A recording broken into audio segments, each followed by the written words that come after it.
Hello दोस्तों, स्वागत है आपका ऑनलाइन यूट्यूब क्लासेस पर। जैसे कि आपको पता है कि एसएससी जीडी की जो श्रृंखला हम लोग कंटिन्यू कर रहे हैं पीवाईक्यू का, यानी कि जो प्रीवियस ईयर क्वेश्चन आए हुए हैं और उसका रियल जो क्वेश्चन है वो आपके सामने दिया जा रहा है और उससे कुछ जो भी टॉपिक से रिलेटेड है और उस पर चर्चा करेंगे और आपको उसको बेहतर तरीके से समझना है। तो आज जो हम लोग चर्चा करने वाले हैं वो होगा 17 जनवरी 2023 का होगा और शिफ्ट कौन सा होगा, तो थर्ड होगा। ठीक है, थर्ड होगा। इसमें आपको 20 क्वेश्चन मिलेंगे, ठीक है, जीके और जीएस का। तो चलिए देखते हैं आज का पहला क्वेश्चन क्या है। देखिए, आज का पहला क्वेश्चन है कि व्यापार और वाणिज्य का विस्तार करने और विदेशी मुद्रा लाने में क्या मदद करता है। तो यहाँ आपको एक चीज़ समझनी चाहिए क्योंकि सवाल तो आपको जब पढ़ते हैं ना तभी आधा सवाल तो तभी सॉल्व हो जाता है जब आप सवाल को समझ लेते हैं। ठीक है, देखिए यहाँ पे लिखा है कि व्यापार और वाणिज्य का विस्तार करने और विदेशी मुद्रा लाने में क्या मदद करता है। तो विदेशी मुद्रा आपका कब आएगा, बताओ। विदेशी मुद्रा कब आएगा, इन चारों में से आप खुद ही समझो। कच्चे माल का आयात, निर्मित वस्तुओं का निर्यात, मशीनों का आयात, निर्मित वस्तुओं का आयात। आप खुद देखो, आप यहाँ पे क्या दिख रहा है कि हमें अगर विदेशी मुद्रा अगर लेनी है तो क्या हम चीज़ें आयात करेंगे या निर्यात करेंगे। तो हमें समझ में आएगा कि हमें चीज़ों को निर्यात करना चाहिए, आयात थोड़ी ना। अगर मान लो चीज़ों को हम लोग मंगा रहे हैं, मतलब मंगा रहे हैं, तो उससे हमें विदेशी मुद्रा का कैसे सर्जन होगा, नहीं होगा। तो इसलिए सही आंसर क्या होगा, उसमें आपका होगा निर्मित वस्तुओं का निर्यात। जब वस्तुओं का निर्यात करेंगे तो फिर हमें विदेशी मुद्रा मिलेगी। ठीक है, चलिए अगला देखिए। लिखा है कि जतिन गोस्वामी ने किस नृत्य शैली में अपने योगदान के लिए अनेक पुरस्कार जीते हैं। कुचिपुड़ी, भरतनाट्यम, ओडिसी या सत्रिया। तो आप देखिए, जतिन गोस्वामी की कई बार हम लोगों ने चर्चा भी की है।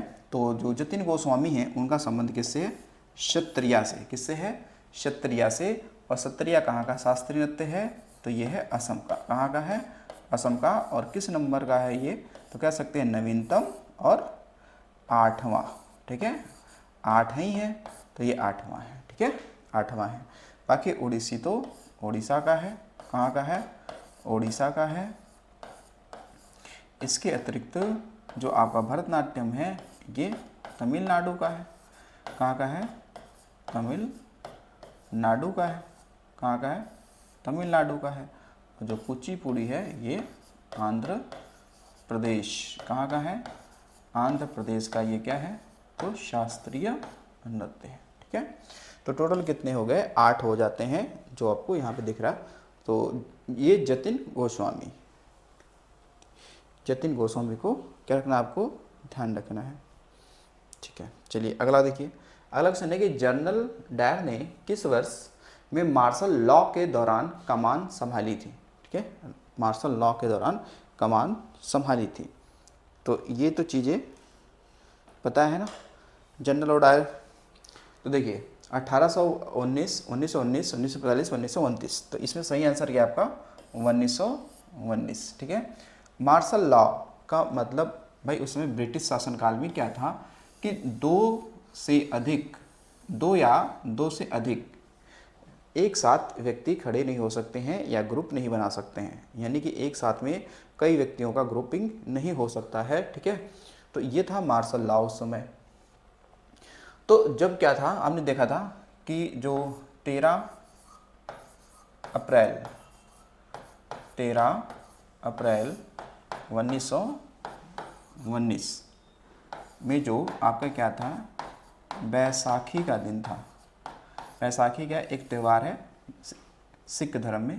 बैसाखी के दिन क्या हुआ था, तो जलियांवाला बाग हत्याकांड। जलियांवाला बाग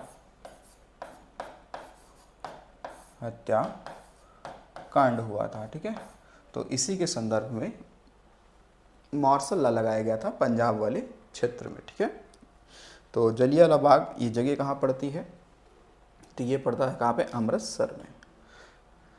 अगला देखिए, निम्नलिखित में से कौन मोलस्का के अंतर्गत आता है। टर्टल, ऑक्टोपस, स्टिंगरे या मस्का। तो ये तो ऑक्टोपस हमने कई बार पढ़ा है कि जो ऑक्टोपस है ये मोलस्का संघ में आता है। किस में आता है? मोलस्का संघ में आता है। ठीक है, किस में आता है? मोलस्का संघ में आता है ऑक्टोपस। ठीक है, अब देखिए निम्नलिखित में से किस धातु में सर्वाधिक विद्युत संवाहकता होती है, यानी कि विद्युत है जो लाइट है वो किस धातु में आसानी से और बहुत ही तेजी के साथ और बहुत ही कम क्षण के साथ पहुंचता है? प्लेटिनम, सोना, चांदी या लिथियम? तो फिर इसमें सही आंसर क्या होगा? चांदी। चांदी को हम लोग क्या कहते हैं? एजी। ठीक है, एजी कहते हैं।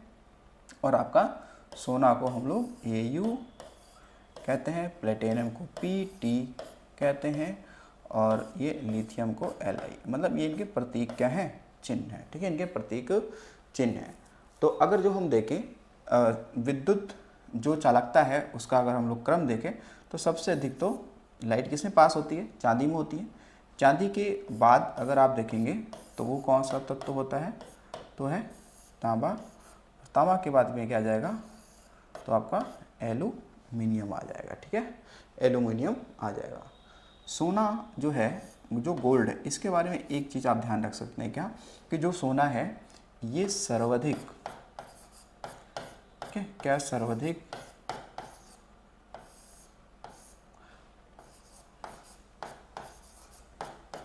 आघात वर्धनीय, ठीक है, और तन्यता वाली ये क्या है? धातु है। तन्यता वाली ये क्या है? धातु है। ठीक है, तन्यता वाली धातु है ये। ठीक है, तन्यता मतलब है कि बहुत ही ज़्यादा इसमें क्या होता है? स्टेबल, मतलब फ्लेक्सिबिलिटी बहुत ज़्यादा है। और प्लेटिनम तो आपने पढ़ा है कि सबसे कठोर क्या है? ये धातु है। ठीक है, ये क्या है? सर्वाधिक कठोर धातु, सर्वाधिक कठोर क्या है? धातु है। ठीक है, हीरा नहीं है, हीरा अधातु है। ठीक है, हीरा क्या है? अधातु है। ठीक है, तो ये ध्यान रखेंगे चांदी। अब जो चांदी है बहुत सारी चीज़ें चांदी से बनती है। जैसे आपने पढ़ा होगा एक सिल्वर नाइट्रेट के बारे में पढ़ा है ना हमने, सिल्वर नाइट्रेट। फिर आपने पढ़ा होगा सिल्वर आयोडाइड। ठीक है, जैसे आपने पढ़ा कि कृत्रिम वर्षा करने के लिए सिल्वर आयोडाइड की क्या होती है? आवश्यकता होती है, या मतदाता सही बनाने के लिए सिल्वर नाइट्रेट की आवश्यकता होती है। चलिए अगला क्वेश्चन देखिए। अगला क्वेश्चन हमारा है कि निम्नलिखित में से कौन सा पुरातात्विक स्थल वर्तमान भारत में नहीं है? ठीक है, यानी कि उस समय भारत में था लेकिन अब नहीं है। मेहरगढ़, महागढ़ा, चिरांद, हल्लूर। ठीक है, तो देखिए मेहरगढ़ तो हमने पढ़ा है ना कि ये तो पाकिस्तान में है। ये कहाँ है? पाकिस्तान में है, क्योंकि आप देखिए जो मेहरगढ़ है तो ये पाकिस्तान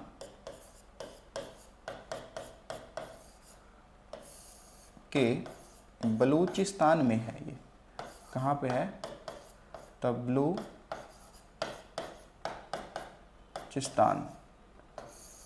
ये वर्तमान में वहाँ पे है। ठीक है, ये वर्तमान में वहाँ है। ठीक है, तो पहले पाकिस्तान भारत का हिस्सा था। ठीक है, तो अभी तो नहीं है। महागढ़ा ये कहाँ पे? ये तो इलाहाबाद में है। ये कहाँ पे है? इलाहाबाद में है, यानी यूपी में है। ठीक है, चिरांद जो है ये सारण जिला पड़ता है। सारण जिला पड़ता है कहाँ पर? बिहार में। तो ये बिहार में है। ठीक है, कहाँ पे है? बिहार। सारण मतलब छपरा। और ये हल्लूर जो है ये आपका कर्नाटक में है।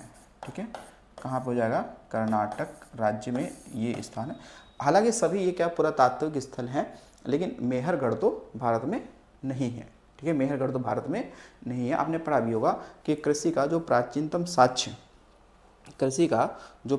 साक्ष्य मिला है वो कहाँ से मिला है? तो मेहरगढ़ से ही मिला है। ठीक है, कृषि का। ठीक है, किसका? कृषि का। चलिए अगला देखिए। अगला है किसी संस्था के स्वामित्व वाली वस्तुएं डैश डैश कहलाती हैं। देखो कोई संस्था है, कोई भी संस्था हो गई, तो अगर उसका उस पर स्वामित्व है तो उसे हम लोग क्या कहेंगे? क्या परिसंपत्ति कहेंगे, परिसंपत्तियाँ कहेंगे, ऋण कहेंगे, ऋण पत्र कहेंगे, देयताएं कहेंगे। यानी अगर इसको हम देखें तो हमें लग रहा है कि भाई ऋण पत्र तो नहीं होगा, ऋण भी नहीं होगा। ठीक है, देयताएं ये भी नहीं होगा, यानी कि उसे परिसंपत्तियाँ कहते हैं। ठीक है, यानी कि देखा ना, किसी संस्था के स्वामित्व वाली वस्तुएं क्या कहलाती है, परिसंपत्ति कहलाती है। ठीक है, तो आपने अगर जो सही तरीके से आपने प्रश्न को पढ़ लिया तो आधा आंसर तो तभी मिल जाता है। ठीक है, आधा आंसर तो तभी मिल जाता है। चलिए अगला देखिए, पृथ्वी के एकमात्र प्राकृतिक उपग्रह की पहचान कीजिए। कौन सा है, कैलिस्टो, लो, टाइटन, चंद्रमा।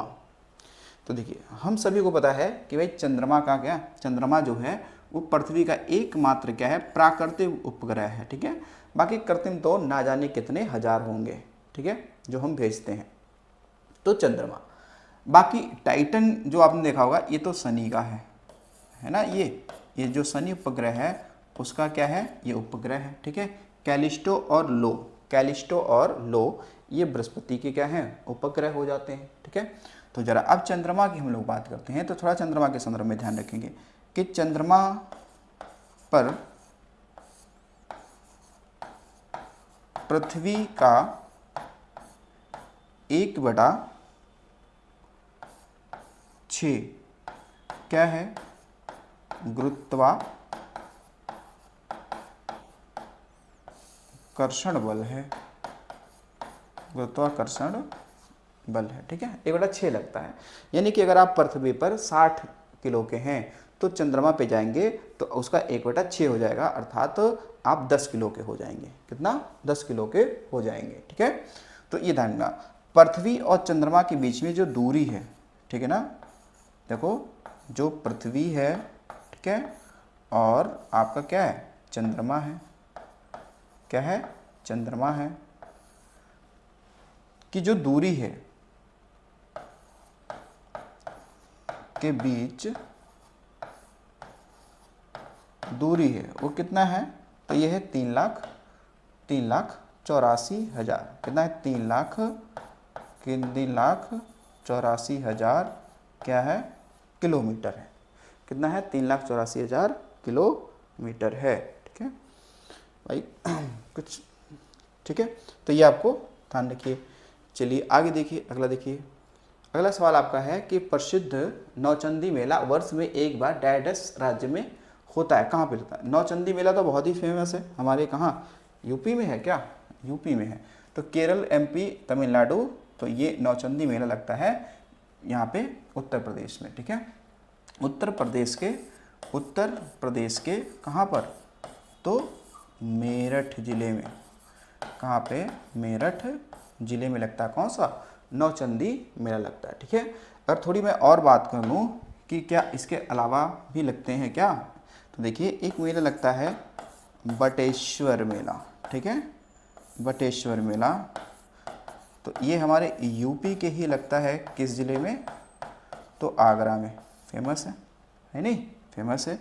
उसके अलावा अभी आप देखेंगे कि भाई 2025 में भाई महाकुंभ मेला तो भी लगने जा रहा है, महाकुंभ मेला, और ये कहाँ लगेगा, तो भाई यूपी के कहाँ, इलाहाबाद या अर्थात प्रयागराज में लगेगा। कहाँ लगेगा, प्रयागराज में लगेगा। ठीक है, तो ये आपको ध्यान रखना है, उत्तर प्रदेश। ठीक है, देखिए 10 नवंबर 2022 के अनुसार भारत के मुख्य आर्थिक सलाहकार कौन है, वी अनंत नागेश्वरन, सुरेंद्र सिंह, बलवंत राय मेहता, कृष्णमूर्ति सुब्रमण्यम। तो देखिए, तो जो 2022 में थे वो वर्तमान में भी हैं। ठीक है, और वो कौन है, तो वो ये हैं वी अनंत नागेश्वरन। कौन है, वी अनंत नागेश्वरन। ठीक है, और बाकी इससे पहले ये थे कृष्णमूर्ति सुब्रमण्यम, इनसे पहले थे। ठीक है, अच्छा, तो अगर जो ये कौन है, तो भाई देखो मुख्य आर्थिक सलाहकार, ठीक है ना, यानी चीफ इकोनॉमिस्ट एडवाइस। तो ये अब देखो, अब रक्षा सलाहकार अगर कहा जाए कि रक्षा सलाहकार कौन है वर्तमान में, तो वो हो जाएंगे कौन, अजीत डोभाल। कौन हो जाएंगे, अजीत डोभाल। तो ध्यान रखना ये अभी वर्तमान में है। ठीक है, वर्तमान का मतलब है कि यानी कि नवंबर 2024। ठीक है, नवंबर 2024, आगे ये चेंज भी हो सकते हैं, तो आपको ध्यान रखना उस समय एग्जाम देने के समय। लिखा है कि फुटबॉल क्लब, ठीक है, फुटबॉल क्लब ठीक है। फुटबॉल क्लब मोहन बागान की स्थापना किस वर्ष हुई थी? 1889, 1873, 1878, 1892। हालांकि मैंने इसको कई बार आपसे मैंने चर्चा कर भी लिया है, ठीक है। मोहन बागान के पिछले आप देखोगे वीडियो में तो आपको मिल जाएगा। तो जो मोहन बागान क्लब है इसकी स्थापना हुई थी कब? तो ये थी 1889 में, ठीक है। तो ये जो मोहन बागान जो क्लब है ये फुटबॉल का क्लब है और इसकी स्थापना किसके द्वारा होती है? तो होती है भूपेंद्र नाथ बोस, उनके द्वारा, बोस द्वारा इसकी स्थापना की जाती है, ठीक है। तो ये जो मोहन बागान जो क्लब है ये कहाँ, मतलब किस राज्य से संबंध रखता है? तो ये है पश्चिम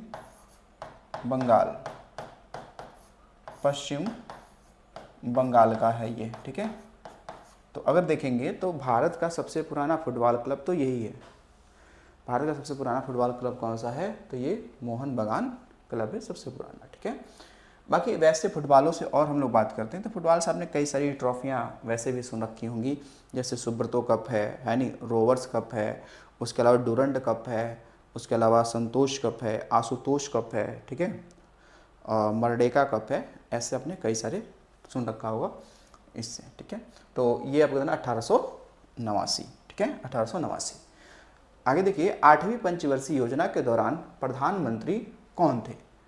मनमोहन सिंह, पीवी नरसिम्हा राव, LK आडवाणी यानी लाल कृष्ण आडवाणी, नरेंद्र मोदी। देखिए, जब 8वीं पंचवर्षीय योजना चल रही थी तो उस समय हमारे जो PM थे उनका नाम था PV नरसिम्हा राव। क्या नाम था? PV नरसिम्हा राव, ठीक है।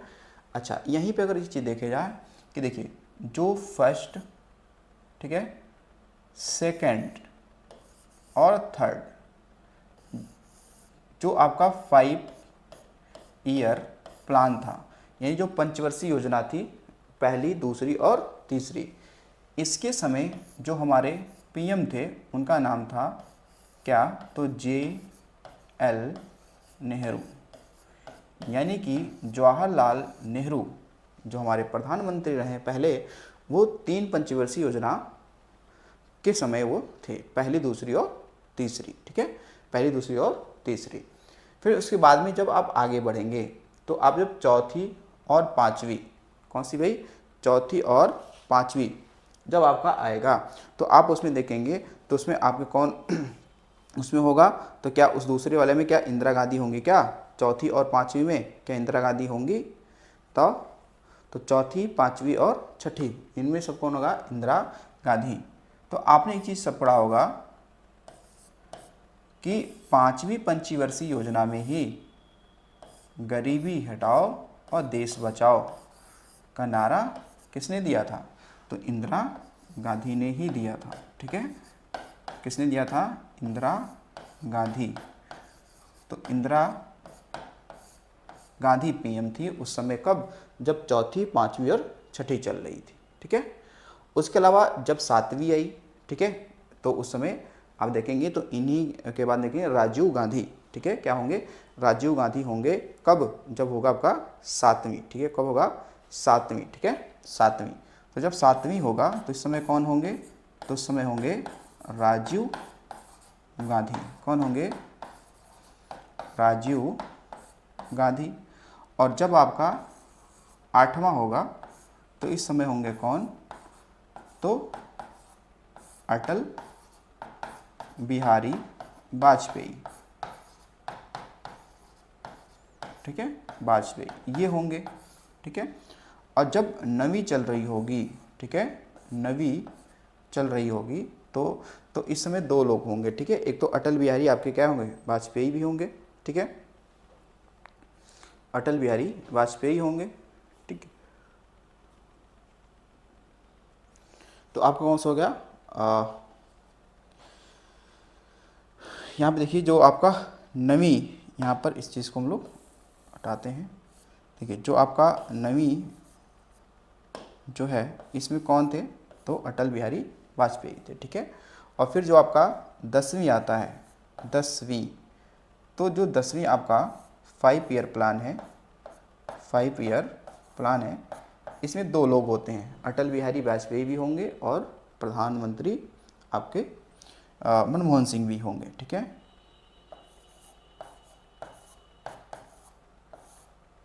अटल और मनमोहन सिंह,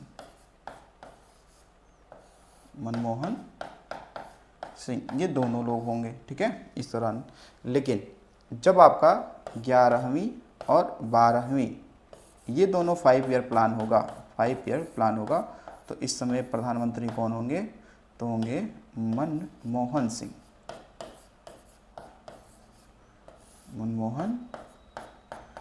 होंगे, है नहीं, मनमोहन सिंह होंगे, ठीक है। तो ये चीज़ आपको ध्यान रखनी है, ठीक है।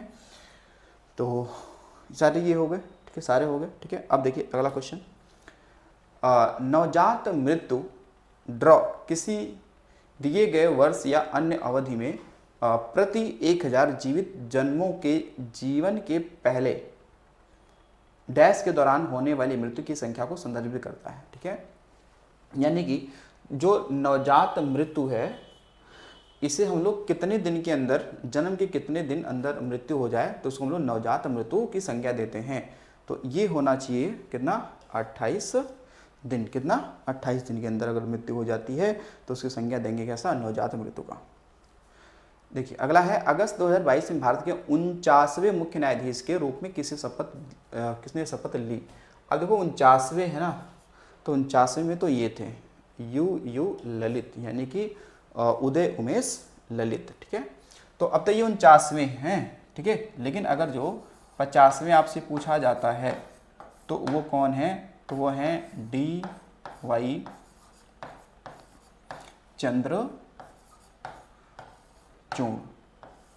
ठीक है। ये क्या किस नंबर के हैं, ये 50वें नंबर के हो जाते हैं, ठीक है। लेकिन अभी DY चंद्रचूड़ जो हैं, इन्होंने भी अपना पद त्याग दिया है 9 नवंबर 2024 को, तो त्याग ही दिया इन्होंने, ठीक है। तो ये अभी हट गए हैं, ठीक है, ध्यान रखो। ये इन्होंने क्या किया है कि 9 नवंबर 2024 में क्या कर दिया, इन्होंने पद को त्याग दिया, पद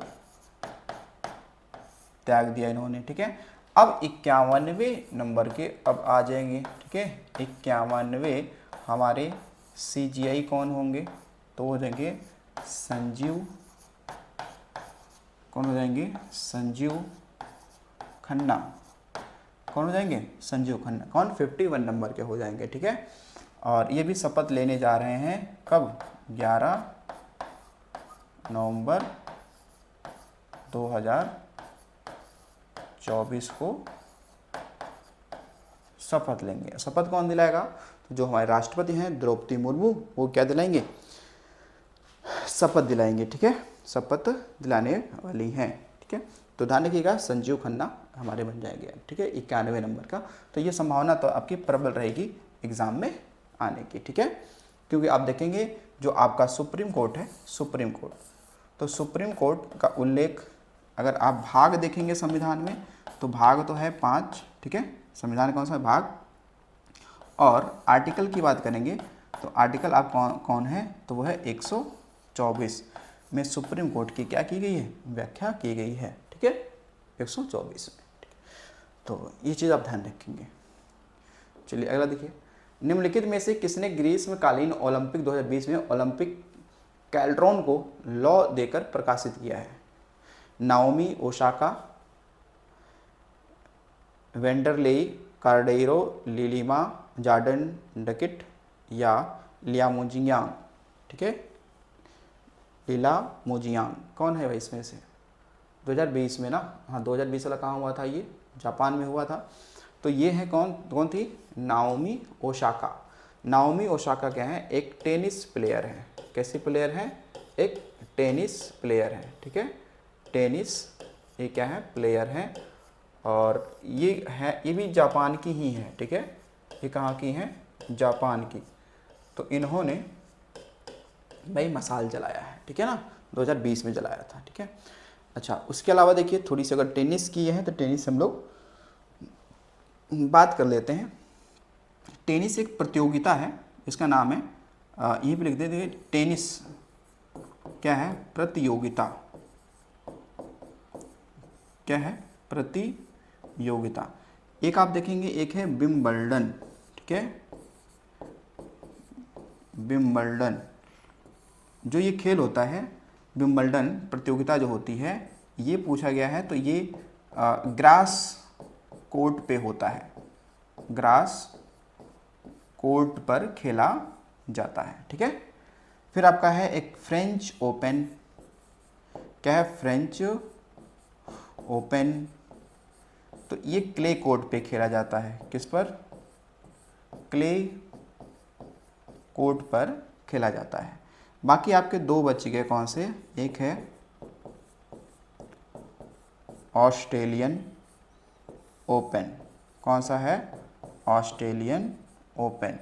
तो ये मतलब सिंथेटिक, यानी क्या है, सिंथेटिक आपका क्या होता है, सिंथेटिक क्या होता है, हार्ड कोर्ट पर होता है, ठीक है, हार्ड कोर्ट पर होता है, ठीक है।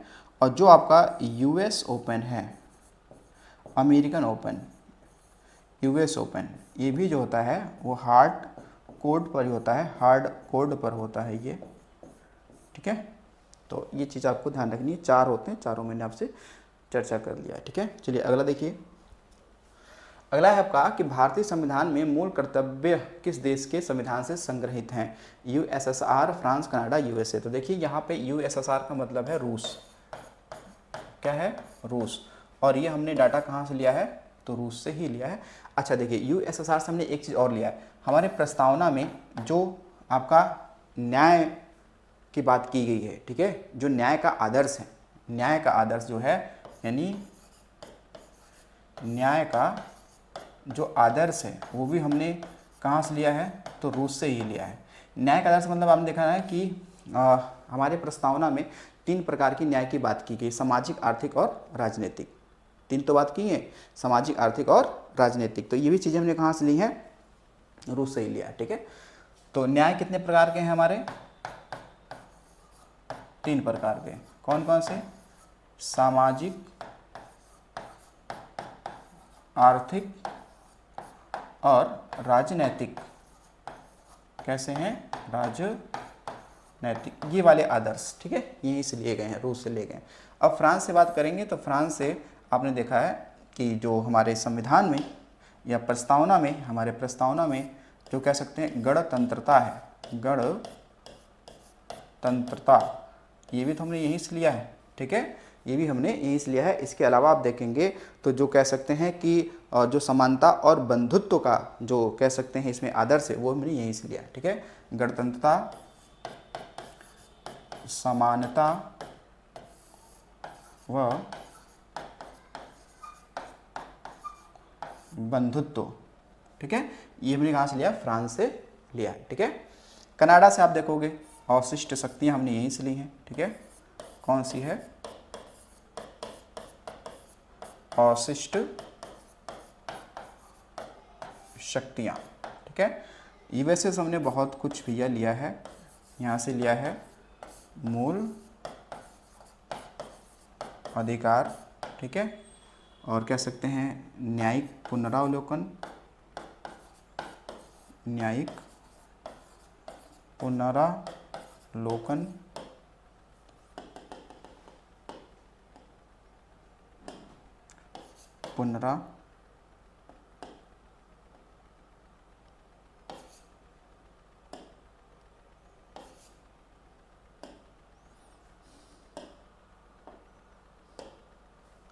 न्यायिक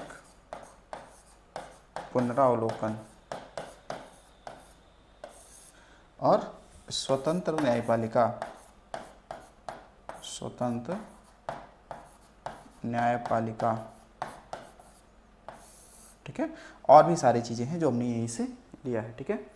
अगला देखिए, अगला है डैश डैश का विकास भारत में पहली पंचवर्षीय योजना का मुख्य उद्देश्य था, कृषि, इमारतें, नदियाँ, वास्तुकला। तो हमने खूब पढ़ा है भाई कि जो क्या था, पहली पंचवर्षीय योजना थी, उसमें कृषि को महत्व दिया गया था, ठीक है। और जो आपका फर्स्ट प्लान था जो 1951 से लेकर 1956 चला था हेराल्ड डोमर मॉडल पर। ठीक है, हेराल्ड डोमर मॉडल क्या था? भारत के राष्ट्रपति के रूप में निर्वाचित होने के लिए न्यूनतम आयु कितनी होनी चाहिए? 30, 35, 25, 34। ठीक है, देखो भारत में अगर होना है तो फिर आपको 35 वर्ष का होना पड़ेगा। ठीक है, 35 वर्ष का होना पड़ेगा तो आप भारत के राष्ट्रपति का चुनाव लड़ सकते हैं। ठीक है, और कुछ समर्थक भी होने चाहिए आपके।